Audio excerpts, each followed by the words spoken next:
Hello. So I'm going to talk about vulnerability. And vulnerability is one of those things that people don't gravitate to naturally, obviously. It's a bit like disability in that regard. It's not something that we invite into our lives. It's not something that we tend to talk to people about. And part of that's because there's some stigma, I think, around being vulnerable. And that's what we're going to explore a little bit in this talk. You would have noticed the original title for this was Supporting Customers in Vulnerable Circumstances with Data. I wrote that and then tried to write the presentation. It didn't work so well. But I'm going to talk about data through the presentation anyway. Before I do, for those of you who don't know, as well as being GAD this week, it's also Mental Health Awareness Week. And because of that, it feels appropriate to tell you about my dad. So my dad has bipolar. He's had it for pretty much all of his life.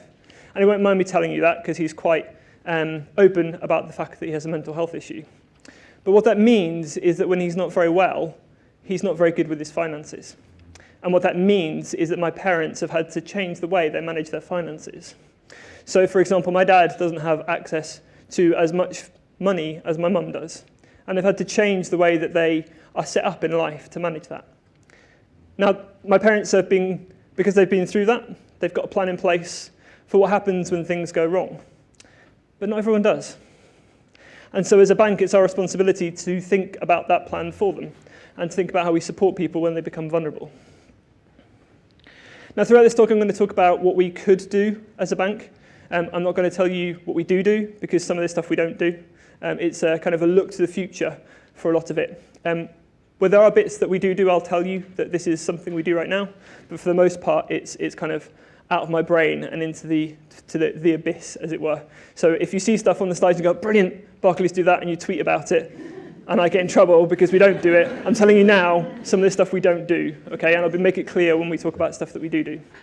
And whilst I am going to talk about in the banking sector, I think it's really important that we all think about vulnerability, and we all think about how we support people when they become vulnerable.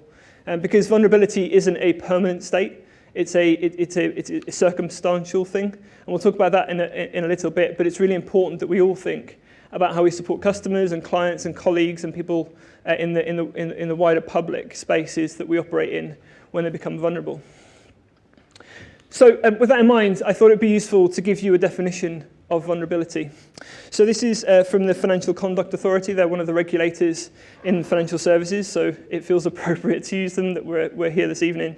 But essentially, vulnerability is when someone who, due to their personal circumstances, is especially susceptible to detriment.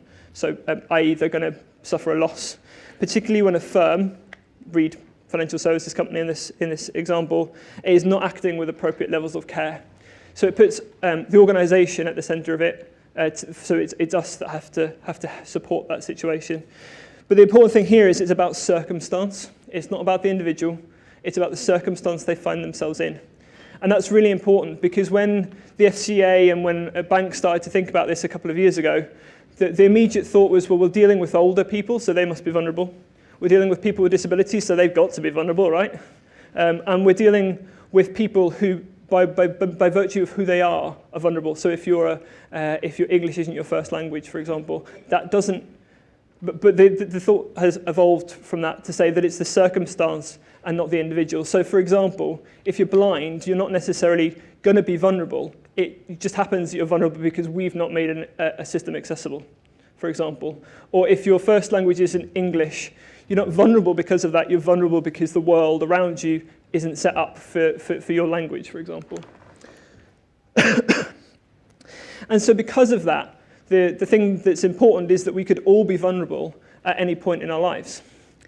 And as I say, it's about the circumstance and not necessarily the individual. So a couple of examples for you. So someone who's recently become widowed, but they've never managed their finances. So you would not believe the number of times we have older ladies who come into our branches and say, my husband's just died. I have no idea if I have any money. Because they've had that removed from them. Their husbands, or indeed actually their wives in some cases, where it's an older man perhaps coming into a branch, have controlled everything. And so they weren't vulnerable up until the point their other half died. And now they're extremely vulnerable. Someone who's just lost their job, so I think we can all For those of us who have lost jobs in the past, have been made redundant, we can all appreciate that if that's a sudden loss, if it's a sudden thing that you've been made redundant, you are instantly vulnerable. You have no idea where your next pay packet's coming from. I think the research is that we're all roughly 2 or 3 pay packets away from the streets as a nation because we're rubbish at saving. I've talked about the disabled customer example where, as an individual, they are not vulnerable. It's only by virtue of the fact that we've maybe not created a system or a way of doing something that's accessible that makes them vulnerable. I was a first-time buyer a couple of years ago, and I felt extremely vulnerable because I had no idea what I was doing. I'm now approaching being moving house, and I now start to feel vulnerable again because I have no idea how all that stuff works. A customer's age, and that's at both extremes, again, doesn't mean they are going to be vulnerable, but the circumstance might cause them to be vulnerable. So if they are opening their first bank account, or if they're becoming older and maybe their mental capacity is being reduced. And then the last one is non-standard banking requirements. That's a very banky word, banky term. That sounds wrong. Essentially what we mean by that is people who don't fit the mold. So that could be somebody who has been serving overseas in our armed forces and comes back with no documentation. Or it could be someone entering the country for the first time with no documentation. And so how we support those individuals, because they would be classed as vulnerable. But as you can see, it's not the individual, it's the circumstance that they have been put in that makes them vulnerable. So for me, there's 3 ways that we can identify someone who's vulnerable. The first is that we make it okay to tell us that someone's vulnerable. Now, I don't know about you, but if I was feeling particularly vulnerable, I'm not sure I'd walk into a shop or a branch of a bank or anywhere and say, actually, do you know what? Today I'm feeling a bit vulnerable, or I'm vulnerable right now. Because I'd probably be a bit scared about what would happen. I'd probably be a bit worried that they might take my house off me, or they might decide that I shouldn't be having that credit card or that loan. Or if I was, a government agency, that I might not be entitled to that thing anymore, or I might be deemed not fit to manage my own finances or whatever it happens to be. So we have to make it safe for people to tell us, and it's by far the easiest way to spot vulnerability is if someone comes up to you and says, I've just lost my job, I think I need some help. That's great, tick, brilliant, we know how to support you in that circumstance. So in that circumstance, we could pause your mortgage for a couple of months until you get yourself back on your feet. If it was a gambling addiction and you came in to talk to us, we've got connections to charities that can help with gambling addiction. Or if you are in debt, we've got great relationships with organisations like Step Change who can provide support. But if we don't know that, how do we point people in the right direction? So making it okay to say that you're vulnerable, I think, is the easiest way by far. The second way harks back to the title of the presentation originally, using data to understand customer behaviour. So we all are creatures of comfort, and we love routine. Some of us think that we're probably not. We like being mavericks, but actually human beings do things the same ways constantly. And if you do use research, you'll notice that people just are in this constant cycle of doing things they've always done in the same way. So for me, I walk out of this building every evening. I say it's 5 o'clock. It's about 12 minutes past 5, roughly. I walk downstairs and I walk over to the DLR. And if I have to take a different route, it annoys me. Because that's my habit. That's my creature comfort. And we're exactly the same when it comes to spending. We're exactly the same when it comes to our finances. Once we get into a routine, it's hard to break it. It's hard to get us out of that routine, unless something amazing happens.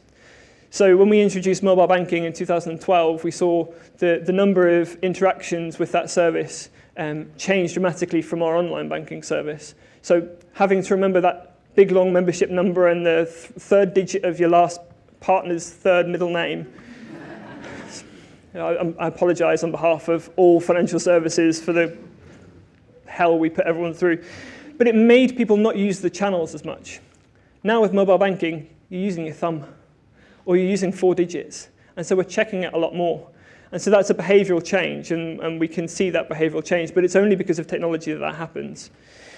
But for the most part, we become creatures of habit in how we spend and how we manage our finances. So if we're able to look at the way people do that historically and then map it against what they're doing right now, we might be able to see where someone's vulnerable. So for example, there's some obvious ones. So if we start seeing people, individuals spending lots with gambling companies, you might be able to work out that actually that's a potential gambling addiction. Now, what I'm not saying is that if you go down to the races 3 times in a month that we're going to think you're got a gambling addiction. It's more about that longer term view of your behaviours. There's other things, so looking at life events, so are you starting to spend money on things that might indicate that you're going to move house, or that someone's died, for example, if you're spending money with funeral directors, or if you're changing direct debits to different names and those sorts of things, we'd be able to potentially, I have to say potentially, be able to see that you've got a life change. And then things like how you manage your finances day to day, so if you're now starting to become more reliant on or payday loans, or indeed things like excessive cash withdrawals. So we know that customers who are slightly older are more likely to be victims of certain types of scams, and those scams tend to involve people withdrawing lots of cash in lots of different places. So the scammers tend to say, look, you go to this branch and then to this branch and then to this branch and this branch, but never go back to the same one, because that's how they get away with it, because we see those patterns. So if we're able to spot those patterns, then we are able to potentially say that someone's vulnerable. And then the last one is one that I want you to keep in your mind as we go through the next section of the slides, because it's an interesting one that goes back to some work that Monzo did a couple of years ago around supporting customers with mental health issues manage their finances better. So late night spending followed by refunds. So I talked about my dad and how he has bipolar. One of the traits with bipolar is excessive spending and then regret. So the spending and regret cycle. And for some people that happens a lot late at night. So if we're able to see that someone spends lots of money late at night online, and then within a couple of days they're getting that exact same thing refunded, then we might be able to suggest that actually that person is in an excessive spend and refund cycle. Again, it's not to suggest that that's always going to be the case, and we'll look in a second about how we might be able to support people without creeping them out. Because that's a risk when you use data to change behaviour. And the last one is talking to them and observing them. So in our branches and where we do interact with people, that's, aside from them making it okay to say, that's a great way of being able to understand vulnerability. So if you do have people who interact directly face-to-face or on the phone with your customers or the general public, they will know instinctively that something's not right. So the colleagues in our branch network instinctively know that an older customer or any customer coming in and say, I want to withdraw £12,000 today, that doesn't feel right potentially all the time. So it's how we make sure that those interactions are set up and that our colleagues understand vulnerability well enough to be able to step in and to say, is everything okay? Does this feel okay? And actually over the last month or so, we've seen 4 examples where the new support service with the police and financial services working together to intercept vulnerable customers where they are making those large withdrawals. So using real people to observe and to talk to them, because technology can only go so far. So in the banking industry, there's a lot of noise about open banking. Hands up if you've heard about open banking. Hands up if you care about open banking. I think that tells a story. So there's a lot of hot air at the moment, I think, around open banking. But it does give us an opportunity to support everybody better when it comes to their finances, because actually in the UK we're not great with money. It's a bit of a taboo subject, and actually, generally speaking, we aren't good with our money, including saving. So we're just not good savers as a nation. But with open banking, the ability to connect all of your accounts together could lead to some insights about how you're generally spending. And this varies depending on different groups. So I hate this word, but millennials have a very different way of managing their money to young families, to older generations, to baby boomers. So being able to use data to look at demographics and map that into your spend behaviours could be quite interesting. But let me give you an example of how we could use the data that's aggregated against all of your accounts to better support you financially. So say I had accounts with these 3 organisations, so NatWest, HSB and Santander, and then I also had a Barclays account This isn't a real account, by the way, so feel free to take a photograph. You won't compromise anything. And if I then decided that I wanted Barclays to have access to my NatWest, HSBC, and Santander data, because I own all that data as an individual, Barclays don't own it, I do, then now Barclays can see all of my transactions. Okay? This is the premise of open banking, by the way, if you didn't know, that you can connect all of your accounts and all of your financial data into a single place. So based on that, we can then potentially, I say potentially because I have to keep saying potentially, we can potentially give you some insights into how you're behaving and how you're managing your finances. So for example, if we had all of this data and we were able to see all of this, we might be able to do what I'm going to call nudges and notifications. So nudges, the ability to influence somebody to do something differently, and notification, just a bit of information for you. So the first one is a nudge. So the first one could be, hey, look, looks like you're going to have some spare cash this month. Would you like to save it? So there's some services out there already, things like Plum and, I've forgotten the name. Anyway, we'll go with Plum. Anybody use Plum? Same guy who's interested in open banking uses Plum. Funny that. So essentially, Plum is a Facebook Messenger application that you plug your bank accounts into. It's currently doing screen scraping, so it's if you want to go and play with it, do so carefully, because it's basically screen scraping from your bank accounts for now. It will work better with open banking. But what it does is it looks at your spend behavior and it says, well, actually, we think you could probably save £4 today. And it takes £4 from your bank account via direct debit, but it takes 4 days. So anyway, but it's all about micro saving. Okay, so it's looking at transaction history and deciding whether you could save based on what you've spent previously. So if we had connections to all of your financial information, we might be able to say, well, actually, look, in your Santander account, we think you're probably going to underspend this month. You should save that, because we're rubbish at saving, right? So if we can nudge people to change their behaviors and recognize that that's a good thing, then we might be able to make them less vulnerable in the future and less likely to need things like overdrafts because they've got some savings. The next one's notifications. So if you had this scenario, you had all of your bank accounts connected in, what we could then do is say, well, actually, do you want to set some limits? Do you want to say, actually, bit of a coffee addiction going on right now, loving Starbucks, but I'm spending too much. Make it so that I don't spend more than £100 in a month at Starbucks, for example. Good luck, by the way. I'd like to see the bunny. Well, actually, that's probably okay. £3 a day, 30 days, probably works. But if you wanted to put that limit in place, we could then say, by the way, you've spent more than £100 I said this week, that's not good, this month. That would really be an addiction. You spent more than £100 this week on coffee. Maybe you should look at that. Maybe that's more than you want to spend. And just by notifying you that that's the case, because much like our eating habits, we don't remember what we spent. We don't remember that coffee cost £3 and that we did that twice yesterday and 3 times today and 4 times we'll do it tomorrow. So we don't notice those little transactions. But by bringing all that data together, we should be able to say, well, actually, look, you maybe need to rein in that addiction. And then the last one is another nudge, but I suppose it's a more serious nudge. So this one is, we think you might run out of money. You should probably take some action.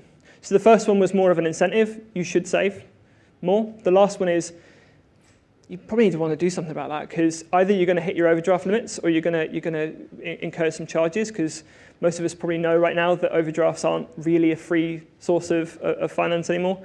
So you're going to hit your overdraft limit, and you want to do something about that. Now, you could, in theory, take that a step further and say, well, actually, if I get to that stage, pull money from whichever account you think is the best account.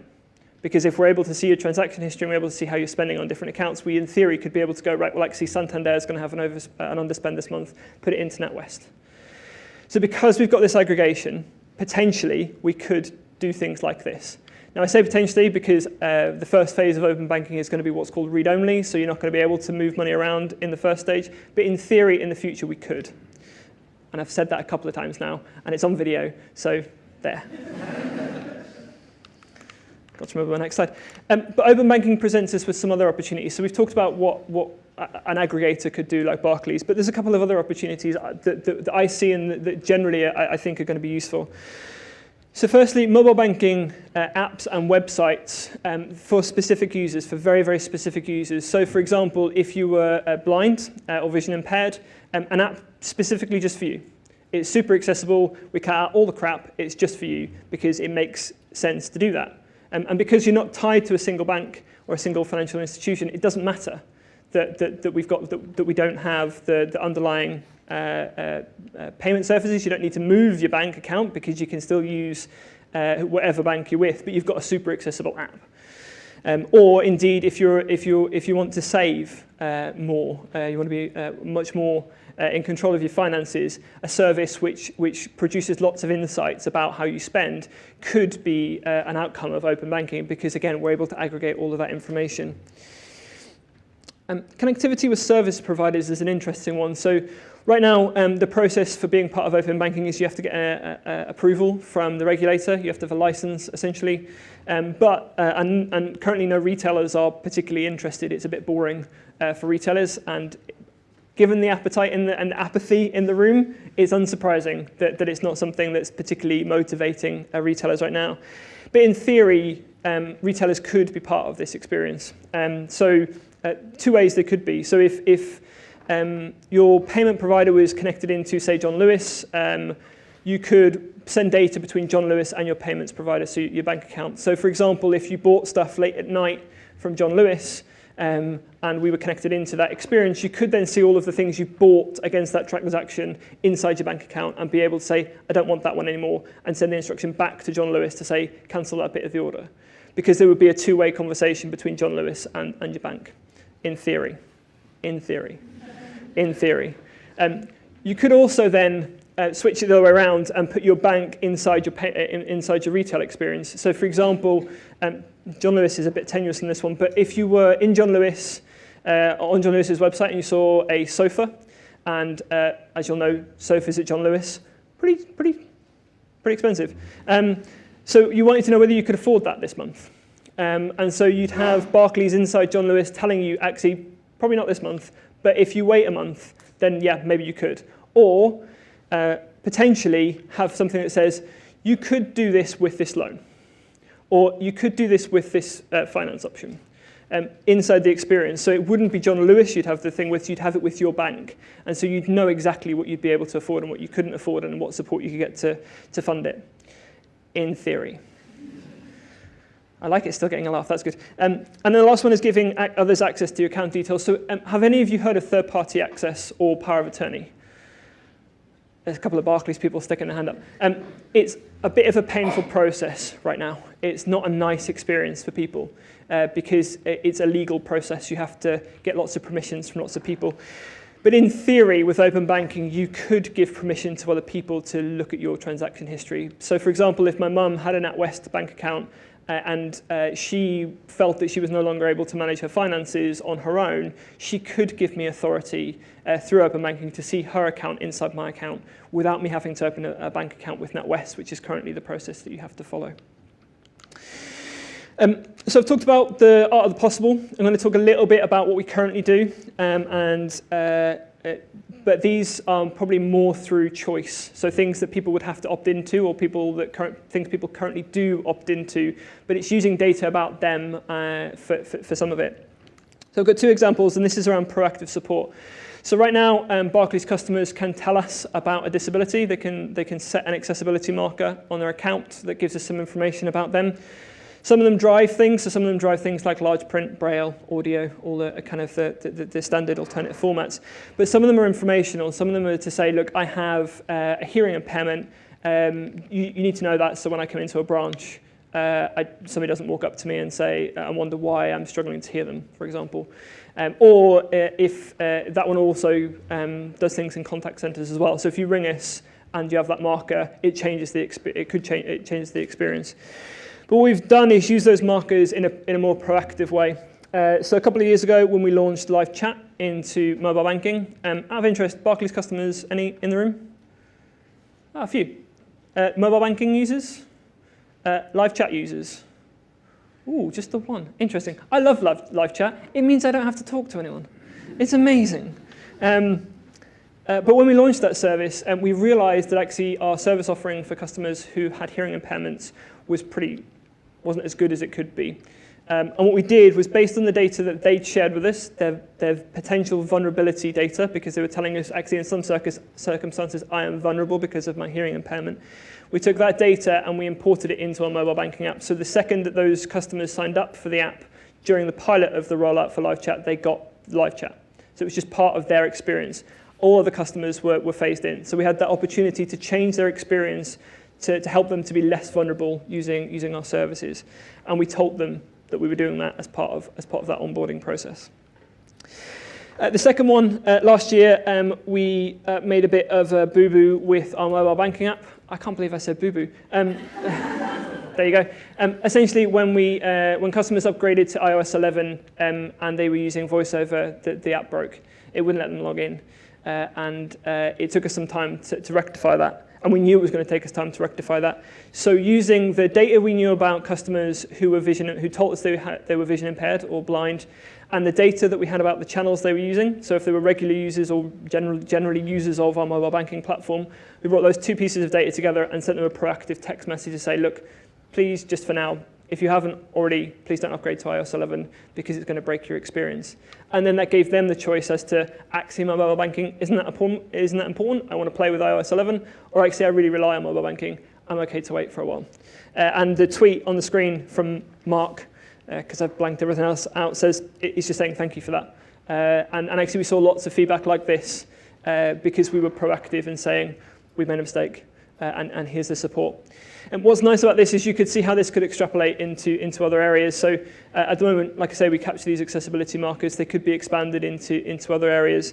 But you could see how using the data we talked about earlier, plus these markers, we'd be able to provide more support and more proactive support in the future to alert customers to either things that we've done or things that if they continue down a particular route that might cause them some problems. So I mentioned Monzo, and a couple of years ago, Monzo introduced the idea of adding friction back in. They didn't introduce the idea, but they talked about adding friction back in. So as a financial services organization, and actually many retailers have spent the last 5 years trying to reduce friction. Amazon One Click is the enemy of me and late night shopping. But essentially the idea is we make it frictionless so people buy more. That's the idea, right? But that doesn't work for everybody, and some people want some friction back in. And so the idea of adding friction back in on an optional basis is something that we've been doing in the background and that Monzo have sort of suggested that they might do in the future. Nicely, this is stuff we're doing, so this stuff you can talk about. So in our mobile banking app right now, you can do specific things to your card. So there's 3 things that I want to point out, and I apologize that this is quite small. You can freeze your card. So the idea primarily is if you misplace your card. It's easier for us if you freeze it, and then if you find it, because obviously there's a time lag for you getting a new card, and there's also a cost for you getting a new card. So you can temporarily freeze your card.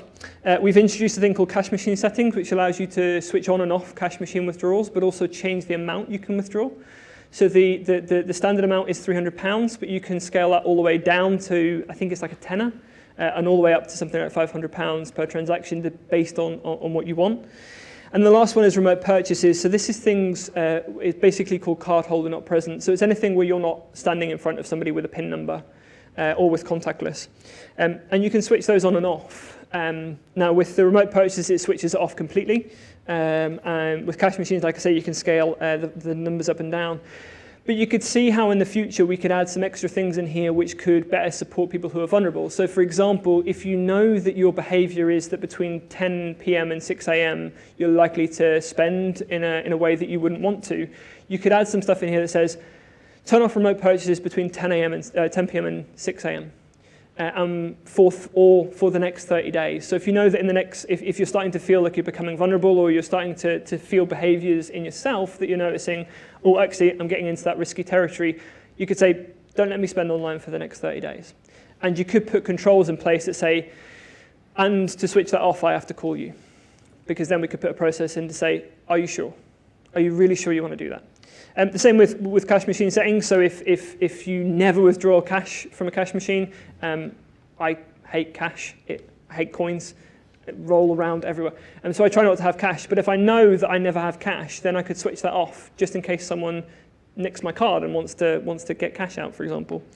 And then the temporary freeze, if you know, actually I just don't want to spend right now. I just know that I am in a place where spending is not good for me right now. You could switch that off. And again, we could add in the controls in the future. We could add in the controls to allow you to do that. For those of you who haven't seen the Monzo example, this is a couple of years old now, sort of 2016, I think.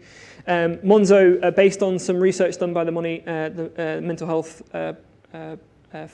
Finance Policy Unit, I think that's the right word, basically suggested that you could add, they could add a setting into the mobile banking app that allows you to review transactions, overnight transactions. So if you know you're particularly vulnerable, you could say after 10 p.m, just let me know the next day at this time that I did that, and that I might want to review the transactions.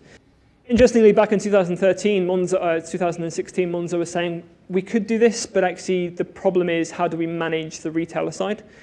But with open banking, as I was talking about earlier, you could, in theory, create connections with retailers that would allow you to cancel those transactions in-app for, I suppose, non-time specific, time-sensitive transactions, so things like Amazon, if you didn't want them the next day.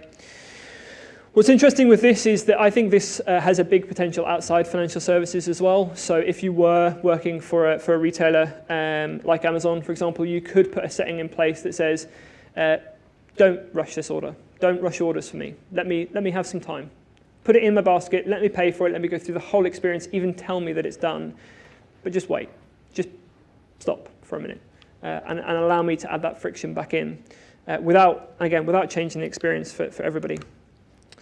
So like I said, outside financial services, I think there's a great opportunity to use customer data and the way in which customers behave, and we all behave to provide extra support. So I've talked probably quite a lot now about adding friction, so either based on their preferences or using data. So if going back to that example of that excessive spend and refund cycle, you could put something in place that using that analytics and that data would alert that customer to the fact that we think they're probably getting into that spiral through like a push notification, for example. The opportunity to use data to provide more specific contextualized support. Again, sort of saying, stepping into transactions or stepping into processes and saying, are you really sure?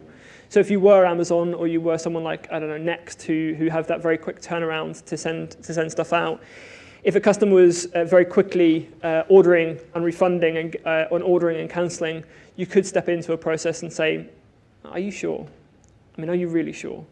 One of the great examples that one of our leaders talks about is the fact that we introduced the ability to apply for a loan in our banking app 2 years ago. And there's 5 steps to get a loan.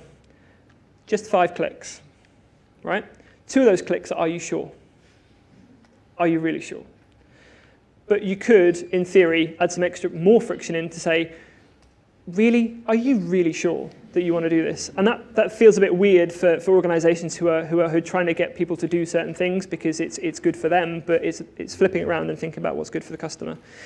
And the last opportunity, I think, is I talked about these accessibility markers that we have here. The markers that we've come up with, the markers that we only use internally, but I think there's a wider opportunity to use those markers in the great wide world.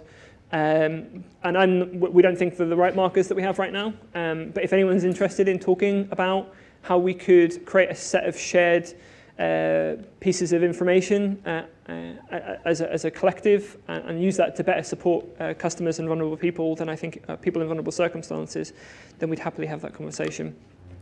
I've talked about real people.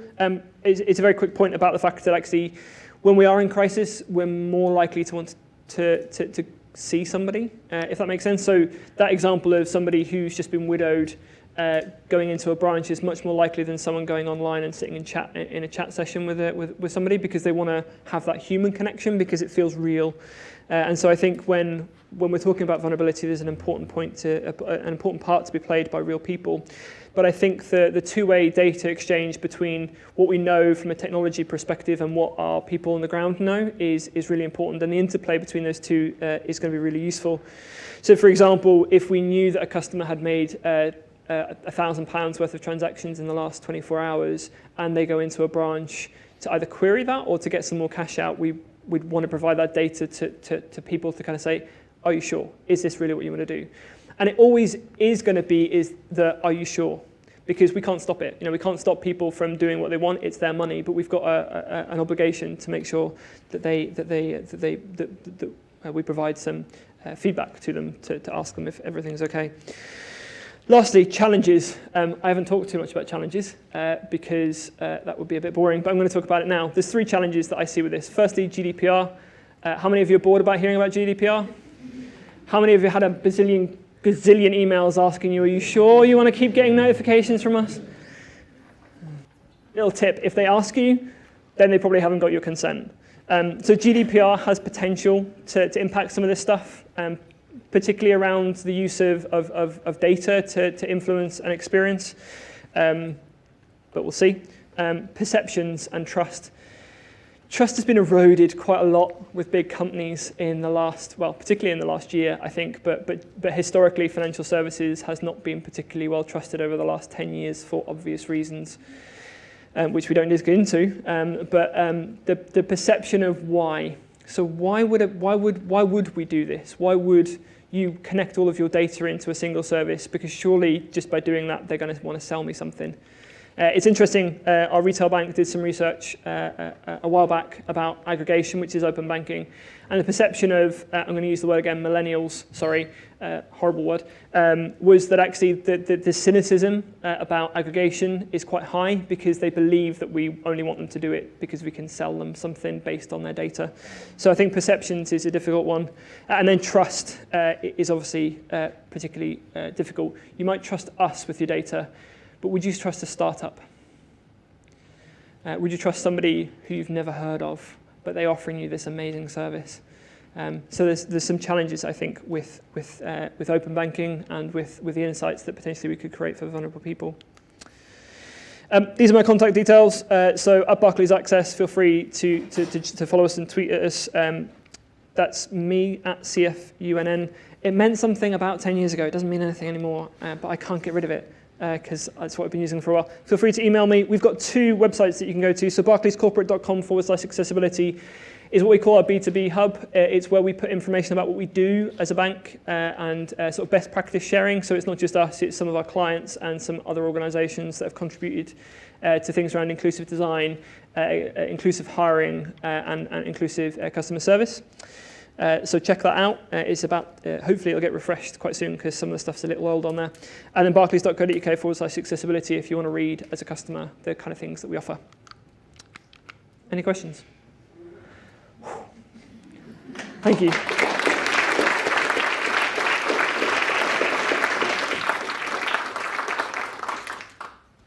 you're a Barclays customer, I don't know. Do you have any questions? There's one right at the back.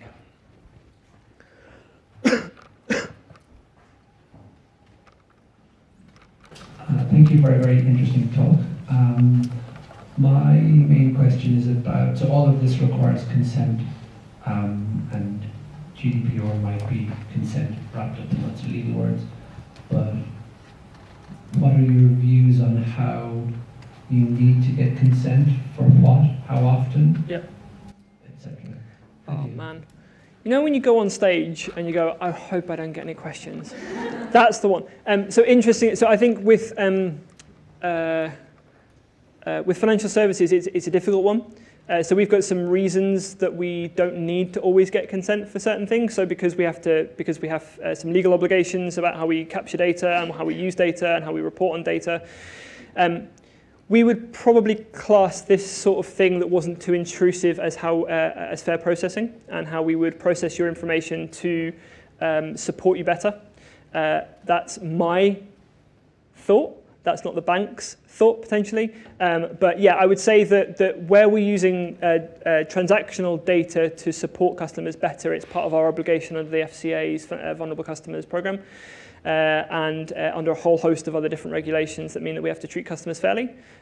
So probably if we ever did any of this stuff, which we're not planning to, just for the last time, not actually planning to do some of the stuff I talked about, we would probably have to think carefully about how we manage the consent element of that and what we would need consent for versus what we would do as part of processing data on a transactional basis.